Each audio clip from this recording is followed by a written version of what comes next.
일본에서 은퇴 후 가장 사랑받는 남편은 집에 없는 남편이라고 합니다. 조선일보의 한 기사에 나온 조금은 씁쓸하지만 많은 분들이 아마 공감하고 계실 말일 겁니다. 평생 가족을 위해 헌신한 남편의 은퇴 분명 축하하고 함께 기뻐해야 할 일인데 왜 어느 순간부터 아내에겐 병이 되고 조용했던 집에 새로운 갈등의 불씨가 되는 걸까요? 남편이 집에 머무는 시간이 길어지면서 아내들이 겪는 극심한 스트레스를 남편 재택 스트레스 증후군이라고 부를 정도입니다. 아침에 눈을 뜨는 순간부터 느껴지는 남편의 시선, 혼자만의 고요한 시간을 즐기던 거실의 어색한 침묵, 사소한 일상까지 간섭받는 듯한 불편함. 이런 감정들이 쌓여 우울증과 불면증으로까지 이어진다고 합니다.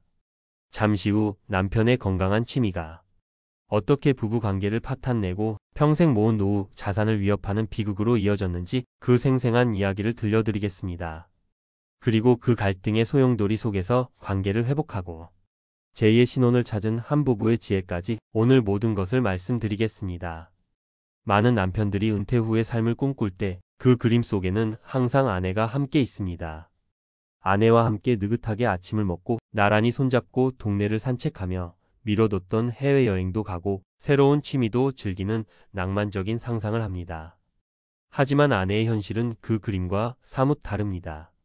남편이 회사라는 전쟁터에서 싸우는 동안 아내들은 이미 자신만의 견고한 세계를 구축해왔습니다. 오랫동안 속마음을 터놓고 지내온 친구들과의 점심 약속, 동네 문화센터에서 배우는 서예 강좌, 누구의 방해도 받지 않는 조용한 오후의 독서 시간처럼 자신만의 생활 패턴이 아주 단단하게 자리 잡았습니다. 그러다 갑자기 남편이 24시간 내내 집에 머무르자 잘 돌아가던 일상이라는 시계에 모래가 낀 것처럼 삐걱거리기 시작하는 겁니다. 아내들 사이에서는 남편의 존재가 걸리적거린다는 솔직한 심정이 온라인상에서 폭발적인 공감을 얻고 있습니다. 퇴직한 남편 김성진 씨의 아내는 처음에는 정말로 기뻤습니다. 남편이 취미로 건강한 자전거를 선택한 것 같아 안심했고 매일 활기차게 나가는 모습에 덩달아 기분이 좋았습니다. 하지만 그 기쁨은 오래가지 않았습니다. 남편은 매일 아침 안개가 걷히기도 전에 자전거를 타러 나가 해가 져야 들어왔고 주말에는 어김없이 동호회 활동으로 집을 비웠습니다. 집안에는 점점 값비싼 자전거 용품들이 쌓여갔고 아내는 남편이 현관 앞에 벗어놓은 땀에 젖은 옷가지를 말없이 치워야 했습니다. 대화 주제는 온통 자전거 기어비가 어떻고 어느 코스가 좋다는 이야기뿐이었고 아내의 이야기는 들으려 하지 않았습니다. 아내는 점점 남편의 취미를 뒷바라지하는 하숙집 주인처럼 느껴졌습니다. 짙은 외로움과 서운함이 쌓여 여보, 우리 요즘 얼굴 보고 대화한 지가 너무 오래된 것 같아요. 라고 어렵게 말을 꺼냈지만 돌아온 대답은 당신 좋으라고 내가 건강 챙기는 거 아니야. 왜 유난이야. 라는 퉁명스러운 핀잔뿐이었습니다. 아내는 결국 입을 닫아버렸고 이제 부부 사이에는 서로 건널 수 없는 깊은 강이 흐르고 있습니다. 여러분이라면 이 상황에서 어떤 선택을 하셨을 것 같나요? 또 다른 사례의 이정호 씨는 은퇴 후 골프에 푹 빠졌습니다.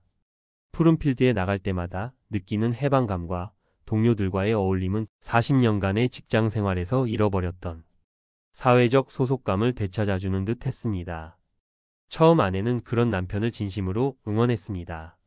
하지만 시간이 흐를수록 아내의 마음속에는 불안감이 엄습했습니다. 매달 날아오는 카드 명세서에 찍히는 수십만 원의 라운딩 비용, 해가 바뀔수록 늘어나는 최신형 골프 장비, 동호회 사람들과의 잦은 술자리까지. 은퇴 후에는 월급처럼 정해진 날에 돈이 들어오는 것이 아니기에 연금과 그동안 모아둔 저축액이 눈에 띄게 줄어드는 것이 보였습니다. 아내는 이러다 정말 큰일 나겠다는 공포를 느꼈습니다. 얼마 전 한 70대 부부가 은퇴 2년 만에 예상치 못한 의료비와 생활비 지출 증가로 자산 고갈 위기를 맞았다는 기사를 본 터라 불안은 더욱 커졌습니다. 아내가 큰 용기를 내 여보, 우리 노후를 생각하면 골프 비용이 너무 부담스럽지 않을까요? 라고 조심스럽게 묻자 남편은 얼굴이 붉어지며 소리쳤습니다. 내가 평생 번 돈으로 내 취미 하나 즐기겠다는데 그게 그렇게 아깝느냐. 아내의 현실적인 불안은 남편에게는 잔소리로, 남편의 마지막 남은 자존심은 아내에게는 철없는 낭비로 비치며 갈등의 골은 회복할 수 없을 만큼 깊어만 갑니다. 반면 남편의 입장에서는 깊은 소외감과 억울함을 느낍니다. 40년간 새벽 별을 보며 출근하고 밤늦게 퇴근하며 가족을 위해 내 모든 것을 바쳤던 65세의 한 남성은 은퇴 후 집에서 투명 인간이 된 것 같다고 호소합니다. 그는 아내가 오랜만에 친구들과 등산을 간다는 말에 설레는 마음으로 나도 같이 가면 안 될까?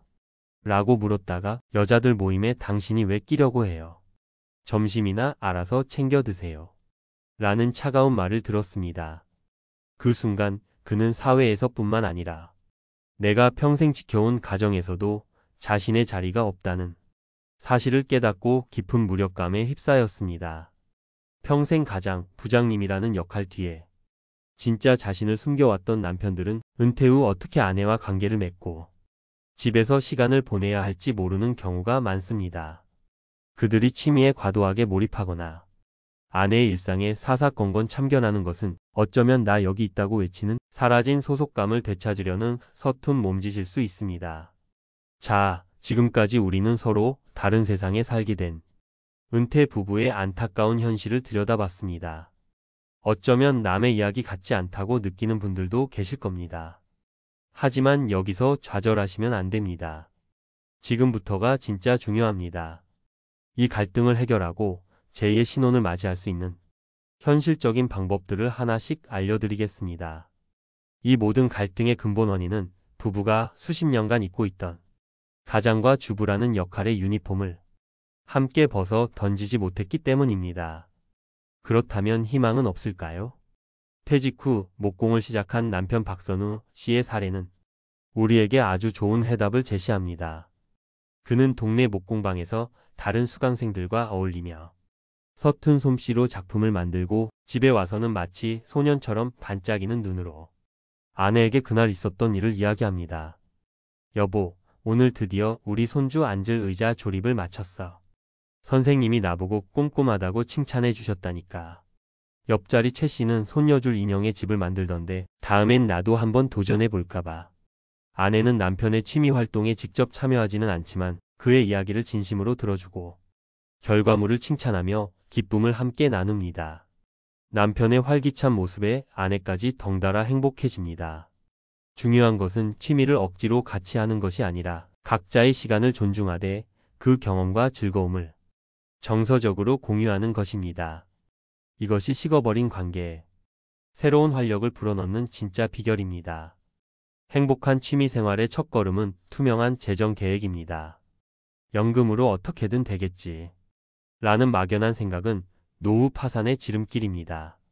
전문가들은 월별 예산 안에서 취미 비용을 관리해야 한다고 강력히 조언합니다. 부부가 함께 마주 앉아 국민연금, 개인연금 등 현재의 현금 흐름을 정확히 파악하고 그 안에서 서로가 감당 가능한 취미 예산을 함께 정해야 합니다. 그리고 매달 취미 가계부를 작성하며 그 약속을 반드시 지켜나가야 합니다.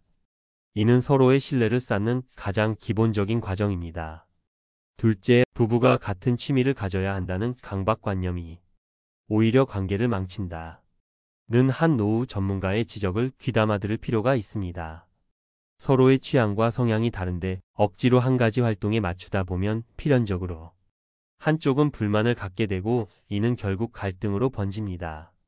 차라리 각자 진정으로 좋아하는 취미를 마음껏 즐기고 저녁 식사 시간에 서로의 즐거웠던 경험을 안주 삼아 대화를 나누는 것이 훨씬 현명합니다.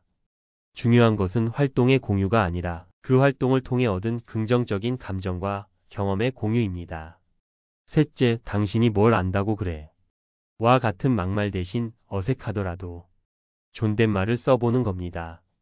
오랜 결혼 생활은 서로에게 너무나 익숙해진 나머지 함부로 말하는 위험한 습관을 만들 수 있습니다.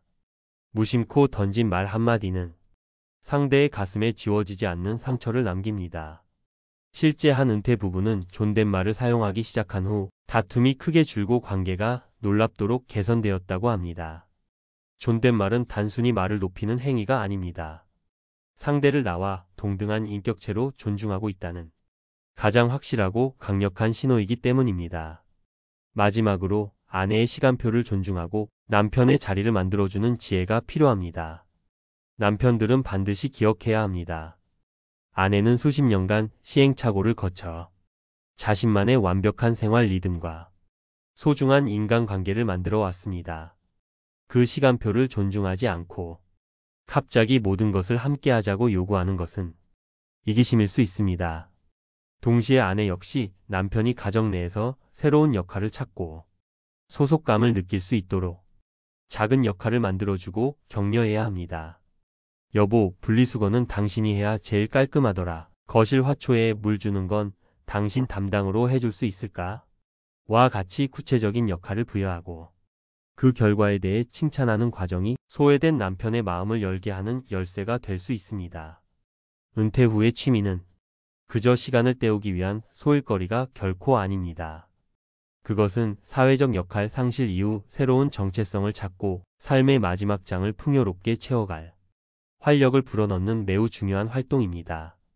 하지만 이 소중한 활동이 부부 관계에 독이 될지 약이 될지는 서로를 향한 존중과 소통에 달려 있습니다. 서로의 시간을 존중하되 그 안에서 얻은 기쁨과 감정을 따뜻하게 나누는 따로 또 가치의 지혜를 실천하며 인생의 황금길을 함께 만들어 가시길 진심으로 바랍니다. 오늘 이야기가 여러분의 마음에 작은 울림을 주었다면 구독과 좋아요로 저희 채널을 응원해 주십시오. 비슷한 고민을 하고 계신 분들이 있다면 댓글로 여러분의 소중한 생각을 나눠주세요. 여러분의 참여가 서로에게 큰 위로와 힘이 될 것입니다. 감사합니다.